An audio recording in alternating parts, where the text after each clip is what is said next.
नमस्कार विद्यार्थी मित्रांनो, मी सहाय्यक प्राध्यापक सोपान दौलत वाटपाडे या ऑनलाईन लेक्चरमध्ये आपल्या सर्व विद्यार्थ्यांचे मी हार्दिक स्वागत करतो. मागील लेक्चरला आपण FI-BCom या वर्गासाठी जो काही ऑर्गनायझेशन स्किल डेव्हलपमेंट हा जो काही सब्जेक्ट आहे, ज्याचा कोड आहे 115 आहे, या विषयाचा आपण त्या ठिकाणी सिलेबस काय आहे याबद्दल आपण त्या ठिकाणी चर्चा केली.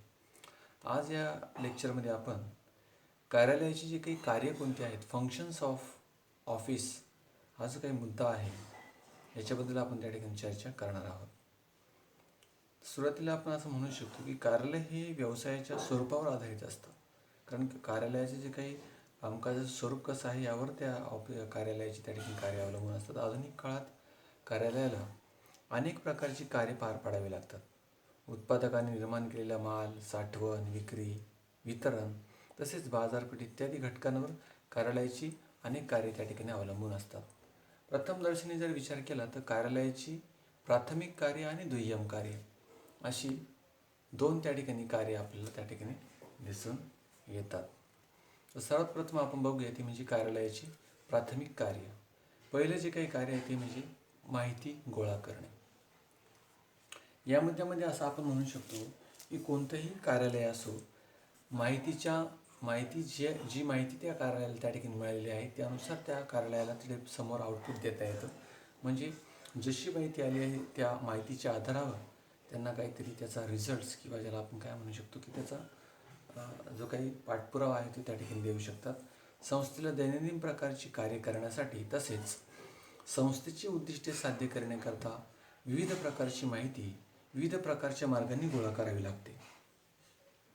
यात संस्थेतील विविध विभाग, संचालक, व्यवस्थापक तसेच ग्राहक, सहकार, बाजारपेठ, संशोधन मंडळ इत्यादी अनेक घटकांकडून माहिती त्या ठिकाणी ती स्वीकारली जाते आणि त्यानंतर ती त्या ठिकाणी ही सर्व कार्य कार्यालयामार्फत त्या ठिकाणी केली जातात. म्हणजे या सर्व घटकांकडून त्या ठिकाणी कुठेतरी माहिती कलेक्ट केली जाते आणि त्यानुसार मग पुढील जे काही ज्या संबंधित घटकांना जी माहिती हवी आहे त्यानुसार ती त्या ठिकाणी निर्णय घेतले जातात. म्हणजे हे एक प्राथमिक कार्यांमध्ये माहिती गोळा करणं हे ऑफिसचं किंवा कार्यालयाचं एक महत्त्वाचं कार्य आहे असं आपण म्हणू शकतो. त्यानंतर पुढचं जे काही कार्य आहे ते म्हणजे माहितीची नोंद करणं. कारण मिळालेली माहिती फक्त स्वीकारून ऑफिसला चालणार नाही, तर त्या माहितीची व्यवस्थित पद्धतीने नोंद करणं हे अपेक्षित आहे. म्हणून कार्यालयाला आवश्यक असणारी माहिती गोळा केल्यानंतर या माहितीची योग्य प्रकारे नोंद केली गेली पाहिजे. संबंधित जो काही शिपाई किंवा जो काही क्लर्क असेल त्या संबंधित व्यक्तीने त्या माहितीचं व्यवस्थित, ज्याला आपण माहितीचं आदान प्रदान असं म्हणतो, तर त्या व्यवस्थित पद्धतीने इनवर्ड बुक्समध्ये त्या माहितीची नोंद होणं अपेक्षित आहे. माहिती नोंदविण्याचे अनेक प्रकार आहेत. उदाहरणार्थ नोंदवहीत नोंद करणं, ज्याला आपण आवक जावक, टपाल वगैरे नोंदी असं आपण त्या ठिकाणी म्हणू शकतो. त्यानंतर याद्या तयार करणं, धनको व ऋणको इत्यादी पत्रके तयार करणं, ज्याला डेबिट नोट, क्रेडिट नोट असं आपण म्हणतो. पगारपत्रक आहे, नफा तोटा पत्रक आहे, ताळेबंद पत्रक आहे.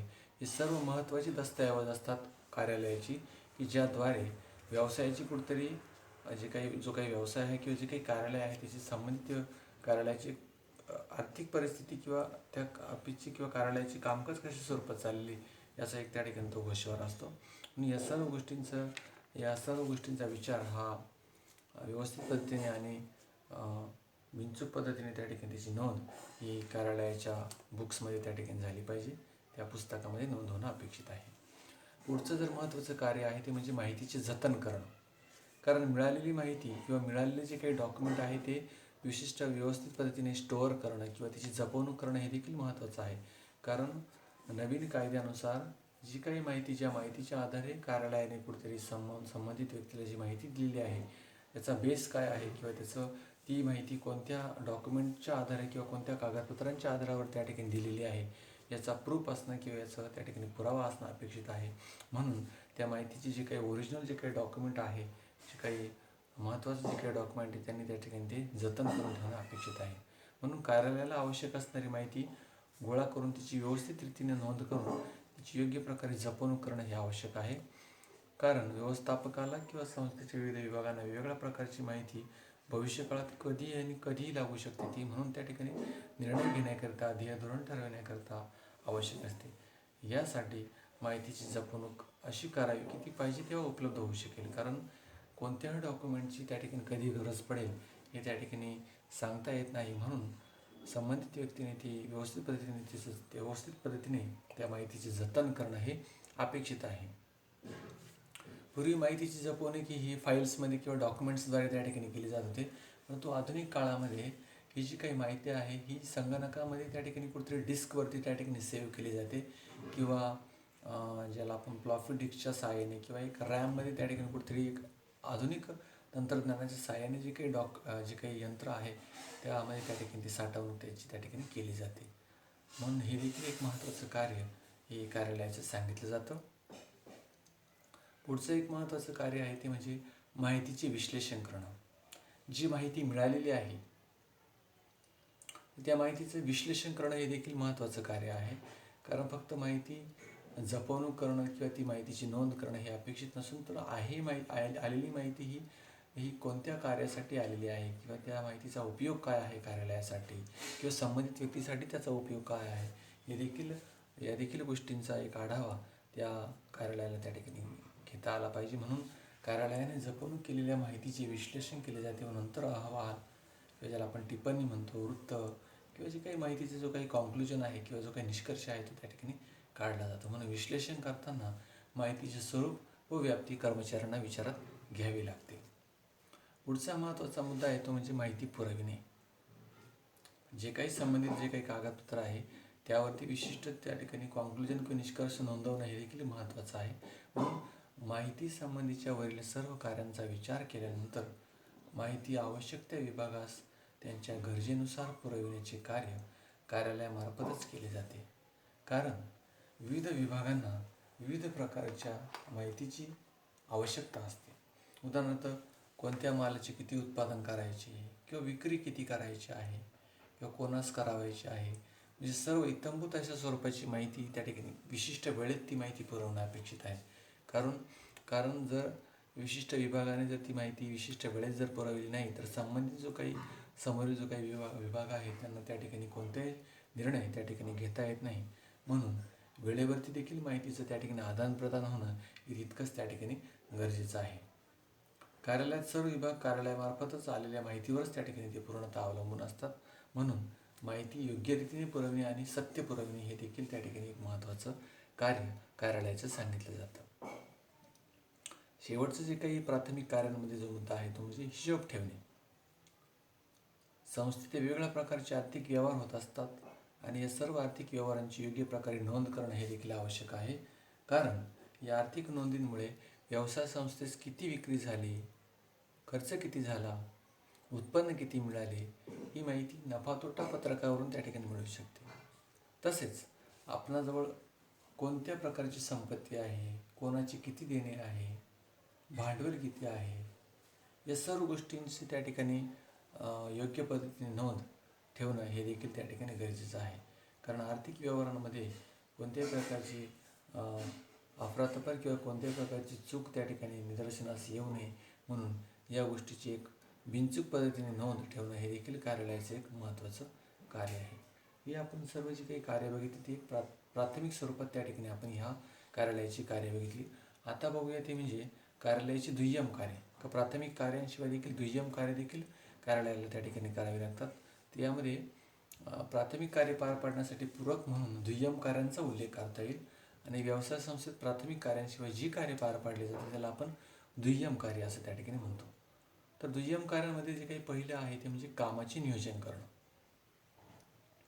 व्यवसाय संस्थेत कोणते काम करावे, केव्हा करावे आणि कोठे आणि किती प्रमाणात करावे, त्यानंतर किती वेळात ते पार पाडायचे आहे, कोणत्या विभागाने कोणते काम करायचे आहे, या सर्व गोष्टींचा एक आढावा घेतला जातो आणि त्याचे एक प्रकारचं नियोजन केलं जातं आणि त्यानुसारच त्या कामाचा आराखडा जो काय आहे त्यानुसार ते एक वेळापत्रक त्या ठिकाणी त्याचं वेळापत्रक तयार करून त्याचं एक नियोजन करणं हे देखील कार्यालयाचं एक महत्त्वाचं कार्य आहे असं आपण म्हणू शकतो. कारण कार्यांचं नियोजन आणि नियोजनाप्रमाणे कार्य हा आधुनिक युगाचा मूलमंत्र आहे. नियोजनामुळे कामाची जबाबदारी निश्चित होते आणि ही सर्व कार्य कार्यालयामार्फतच केली जातात. कारण जर ज्या ठिकाणी प्रॉपर नियोजन असेल किंवा प्लॅनिंग प्रॉपर झालेलं असेल तर त्या कार्यालयाची कार्य ही विशिष्ट वेळेत त्या ठिकाणी पूर्ण केली जातात. म्हणून नियोजन, एक प्रभावी नियोजन असणं हे देखील त्या ठिकाणी गरजेचं आहे. कारण जर नियोजन चांगलं असेल तरच त्या कार्यालयाला त्याची जी काही इच्छित उद्दिष्ट आहेत ती त्या ठिकाणी ते विशिष्ट वेळेत ती पूर्ण करू शकतात. पुढचं दुय्यम कार्यामध्ये जर विचार केला तर ते म्हणजे कर्मचाऱ्यांना प्रशिक्षण देणे. कारण कार्यालयामध्ये जे काही कर्मचारी आहेत ते सर्वच कर्मचारी वेल ट्रेंड असतील किंवा एक प्रभावी त्यांचं काम करण्याची पद्धत असेल असे नाही, तर प्रत्येक कर्मचारी हा तितक्याच ताकदीचा किंवा तितक्याच ज्ञानाने त्या ठिकाणी तो इंडस्ट्रीमध्ये किंवा त्या कार्यालयामध्ये आलेला असेल असे नाही, तर त्यांना कर्मचाऱ्यांना त्या ठिकाणी प्रशिक्षण देणे हे देखील गरजेचं आहे. कारण जर वेळोवेळी जर कर्मचाऱ्यांना त्या ठिकाणी प्रशिक्षण दिलं तर ते चांगल्या पद्धतीने त्या ठिकाणी कार्यालयासाठी ते काम करू शकतात आणि कोणत्याही प्रकारच्या चुका त्या कर्मचाऱ्यांकडून भविष्यामध्ये त्या ठिकाणी त्या व्यवसाय संस्थेला त्या ठिकाणी होऊ शकत नाही. म्हणून काय कुठेतरी एक उत्पादकता, कार्यामधली त्या ठिकाणी उत्पादकता वाढविण्यासाठी वेळोवेळी कर्मचाऱ्यांना त्या ठिकाणी बूस्ट करणं किंवा कर्मचाऱ्यांना प्रेरणा देणं, कर्मचाऱ्यांना चांगल्या प्रकारचं काम त्यांच्याकडून करून घेण्यासाठी प्रशिक्षण हे आवश्यक आहे.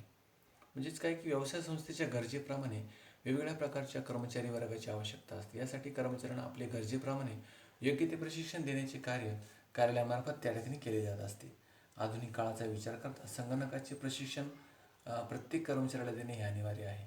कारण जर काळाप्रमाणे जर त्या काळाच्या ओघामध्ये जर नवीन पद्धतीचा जर अवलंब त्या कार्यालयातील कर्मचाऱ्यांनी जर केला नाही तर त्याचा तोटा हा त्या ठिकाणी त्या कार्यालयाला होऊ शकतो. म्हणून ते देखील त्या गोष्टीचा देखील विचार करणं हे अपेक्षित आहे. पुढचा एक महत्त्वाचा मुद्दा आहे ते म्हणजे संपत्तीची नोंद करणं. कारण कार्यालयाला त्या ठिकाणी कोणकोणत्या प्रकारची संपत्ती लाभलेली आहे किंवा कोणत्या नवीन गोष्टीची त्या ठिकाणी गरज आहे याचा देखील विचार होणं अपेक्षित आहे. प्रत्येक व्यवसाय संस्थेत विविध प्रकारच्या संपत्तीची आवश्यकता असते. या सर्व प्रकारच्या संपत्तीची नोंद कार्यालयामार्फतच होत असते. कारण संपत्तीची योग्य प्रकारे नोंद असल्यास व्यवसायाच्या वाढीसंबंधी विचार करता येतो. तसेच संपत्तीचे अवमूल्यन व मूल्यांकन म्हणजे ज्याला म्हणजे डेप्रिसिएशन जो काही घसारा होतो त्या मालमत्तेचा, तर तो देखील व्यवस्थित पद्धतीने जो काही इन्कम टॅक्स ॲक्ट आहे त्यानुसार त्याचं नोंद होणं, त्या घसाऱ्याची किती प्रमाणात त्या ठिकाणी नोंद आहे त्या विशिष्ट पर्सेंटेजनुसार किंवा जे काही ठरलेलं आहे त्यानुसार ती नोंद होणं हे अपेक्षित आहे. जर ते व्यवस्थित पद्धतीने जर झालेलं असेल तरच आपल्याला त्या ठिकाणी जे काही संपत्तीचं प्रॉपर नियोजन किंवा प्रॉपर त्याचं जे काही कॉस्ट आहे किंवा जे काही मूल्य आहे त्याचं त्या ठिकाणी आपल्याला त्या ठिकाणी गृहीत धरता येतं. म्हणून संपत्तीची जपणूक व देखरेख ही सुद्धा कार्यालयामार्फतच त्या ठिकाणी करण्यात येत असते. म्हणून संपत्तीची नोंद करणं हे देखील एक महत्त्वाचं कार्य कार्यालयाचं त्या ठिकाणी मानलं जातं. पुढचं जे काही चौथं जे काही कार्य आहे ते म्हणजे नियंत्रण करणं. विविध प्रकारची जी काही कार्य व्यवसाय संस्थेमध्ये त्या ठिकाणी चाललेली असतात त्या कार्यांवरती नियंत्रण ठेवणं आणि प्रत्येक कर्मचाऱ्याला कुठेतरी योग्य पद्धतीने कामात गुंतवून ठेवणं हे देखील एक योग्य प्रशासकाचं एक महत्त्वाचं कार्य मानलं जातं. म्हणून काय नियंत्रणाचे कार्य व्यवस्थापनाकडून त्या ठिकाणी करण्यात येत असते आणि नियंत्रणाशिवाय कोणताही संघटित समूह आपले उद्दिष्ट गाठू शकत नाही. कारण नियोजन आणि नियंत्रण ह्या गोष्टी खूपच नियोजनामध्ये त्या ठिकाणी महत्त्वाच्या असतात. कारण ह्या दोन गोष्टी जर एकमेकांमध्ये जर यांच्यामध्ये जर सुसूत्रता नसेल तर एखादी गोष्टीचं त्या ठिकाणी एखाद्या जे काही उद्दिष्ट ठरवलेले आहे व्यवसाय संस्थेचं ते पूर्णत्वास जाऊ शकत नाही. म्हणून काय की नियंत्रण करण्यासाठी कार्यालयाला विविध प्रकारच्या क्रिया कराव्या लागतात आणि अशा कार्यांबद्दल प्रमाण निश्चित करणे, प्रत्यक्ष कामाची प्रमाणाशी तुलना करणे, अपयशाची कारणमीमांसा करणे आणि आवश्यक त्या उपाययोजना करणे हे एक देखील एक महत्त्वाचं त्या ठिकाणी कार्य हे दुय्यम कार्यांमध्ये कार्यालयाचं त्या ठिकाणी विचारात घेतलं जातं. पुढचा एक महत्त्वाचा मुद्दा आहे ते म्हणजे पत्रव्यवहार करणं.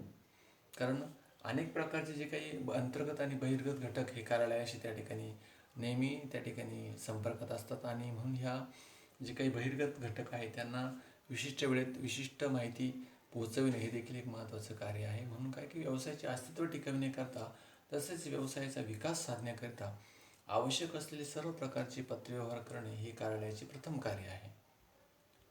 कारण पत्रव्यवहार हा विविध व्यक्तींशी विविध कारणांसाठी करण्यात येतो. उदाहरणार्थ जे काही व्यवसायाला जे काही लाभलेले धनको असतात, ऋणको असतात, ग्राहक, सरकार व इतर असे अनेक घटक जे आहेत आणि यांच्याशी त्या ठिकाणी वेगवेगळ्या कारणासाठी पत्रव्यवहार करावा लागतो कार्यालयाला. म्हणून पत्रव्यवहारामुळे पैशाची व वेळेची बचत होते आणि व्यापारी कार्यालयाची त्या ठिकाणी प्रतिष्ठा वाढून त्या ठिकाणी कार्यक्षमता आणि प्रतिमा त्या व्यवसायाची किंवा कार्यालयाची त्या ठिकाणी वाढत असते. म्हणून काय की पत्रव्यवहार हा विशिष्ट वेळेत होणं त्या कार्यालयाकडून त्या ठिकाणी बहिर्गत घटकांना आणि अंतर्गत घटकांना होणं हे गरजेचं आहे. पुढचा महत्त्वाचा मुद्दा येतो म्हणजे कार्यपद्धती ठरविणे.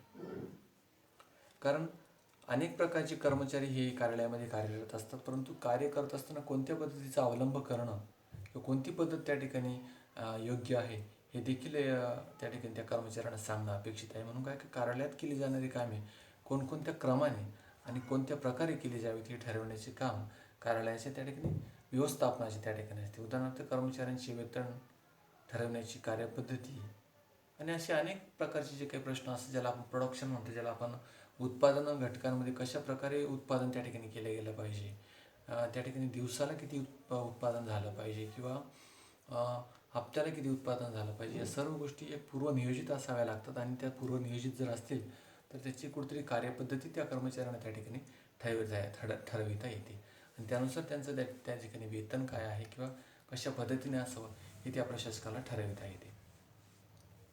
पुढचा जो काही 7वा मुद्दा आहे तो म्हणजे कामाची विभागणी करणं. कारण जर कामाची विभागणी जर व्यवस्थित पद्धतीने जर झाली नाही तर कार्यालयामध्ये विशिष्टच कर्मचाऱ्यांवरती त्या कामाचा ताण पडू शकतो आणि पर्यायाने ते कर्मचारी आजारी किंवा त्या ठिकाणी अशक्त होऊ शकतात. म्हणून कामाची विभागणी ही त्या कर्मचाऱ्याच्या इच्छेनुसार किंवा त्या कर्मचाऱ्याला जे काही आवडत असेल ते काम त्याला जर दिलं तर मला वाटतं ते व्यवस्थित पद्धतीने पूर्णत्वास जाऊ शकतं. म्हणून कुठेतरी प्रत्येक कर्मचाऱ्याला कुठेतरी न्याय देता येईल आणि त्याचं वेतन आणि त्याचं काम या दोन्ही गोष्टींमध्ये कुठेतरी समुच्चय किंवा समन्वय साधला जाईल याचा विचार हा व्यवस्थापनाने करणं अपेक्षित आहे. म्हणून कार्यालयात विविध प्रकारची कामे केली जातात. प्रत्येक कामासाठी विशिष्ट प्रकारच्या कौशल्याची आवश्यकता असते. यासाठी योग्य त्या कर्मचाऱ्यांचे ज्ञान व कौशल्य यांचा विचार करून योग्य त्या कर्मचाऱ्यांची निवड करणं हे अपेक्षित असतं. उदाहरणार्थ हिशोब लेखनाचे काम करण्यासाठी हिशोबाचे ज्ञान असलेले योग्य त्या कर्मचाऱ्याची निवड करणं हे अपेक्षित आहे. म्हणजे जर त्या व्यक्तीला प्रॉपर जर त्या ठिकाणी तेच जर काम दिलं तर तो व्यक्ती चांगल्या पद्धतीने ते कार्य करू शकेल आणि त्या कामाचा त्याचा जो काही अनुभव आहे तो जर प्रज्वलित झाला तर त्याचा व्यवसाय संस्थेला किंवा त्या कार्यालयाला खूप चांगल्या प्रकारे त्या ठिकाणी फायदा होऊ शकतो. म्हणून काय की आवडीनुसार जर कर्मचाऱ्यांना कामं दिली तर त्याचा निश्चितच त्या कार्यालयाला त्या ठिकाणी फायदा होऊ शकतो. आणि शेवटचा जो काही मुद्दा आहे दुय्यम कार्यामध्ये तो म्हणजे जनसंपर्क साधणं. कारण जनसंपर्क जेवढा कार्यालयाचा जेवढा जास्त असेल तेवढं त्या कार्यालयाची त्या ठिकाणी इमेज किंवा जी काही प्रतिमा आहे ती वृद्धिंगत होत असते. कारण कर्मचाऱ्यांच्या अडीअडचणी किंवा जे काही अंतर्गत आणि बहिर्गत जे घटक आहे त्यांच्यामध्ये त्या ठिकाणी विशिष्ट व्यवस्थापन विशिष्ट वेळ घालवणं अपेक्षित आहे. कारण त्यांची अडीअडचणी सोडवणं हे एक महत्त्वाचं कार्य आहे. कारण जर कर्मचाऱ्यांच्या अडचणींचं जर निराकरण झालं नाही तर कर्मचारी हे उदासीन असतात आणि उदासीन जर ते असले तर त्या ठिकाणी ते चांगल्या पद्धतीने कार्य हे कार्यालयासाठी करू शकणार नाही. म्हणून व्यवसाय संस्थेच्या दैनंदिन कामकाजात वेगवेगळ्या लोकांचा संबंध येत असतो. उदाहरणार्थ ग्राहक, सरकार, व्यापारी, विविध संस्था आणि येत असल्यामुळे या संबंधित घटकांना कुठेतरी अभिप्रेरित ठेवणं हे गरजेचं असतं. म्हणून व्यापार व्यवसायाशी संबंधित असणाऱ्या सर्व घटकांशी चांगले संबंध प्रस्थापित करून ते टिकवण्याच्या क्रियेला जनसंपर्क असे म्हणतात. आणि व्यवसायाशी संबंध येणाऱ्या व्यक्ती व संस्थांशी संपर्क प्रस्थापित करणे असलेला संपर्क वृद्धिंगत करणे, त्यांच्या मनात व्यवसाय संस्थेची प्रतिमा उंचविणे, वाढविणे व संपर्क टिकवणे ही सर्व कार्य कार्यालयामार्फतच त्या ठिकाणी केली जातात. व्यापार व्यवसायाची यश कार्यालयाच्या सक्षम कार्यक्षमतेवरच अवलंबून असते. म्हणूनच वरील सर्व कार्यांचा विचार करता आपणास असे आढळून येते की सर्व बाबतीत प्रोत्साहन व मार्गदर्शन करण्याचे काम कार्यालयामार्फत त्या ठिकाणी केले जाते. अशा पद्धतीने आजच्या जे लेक्चरमध्ये आपण कार्यालयाची प्राथमिक कार्ये कोणती आहेत आणि दुय्यम कार्ये कोणती आहेत याचा आपण या ठिकाणी सविस्तर पद्धतीने त्या ठिकाणी अभ्यास केलेला आहे. थँक्यू. धन्यवाद.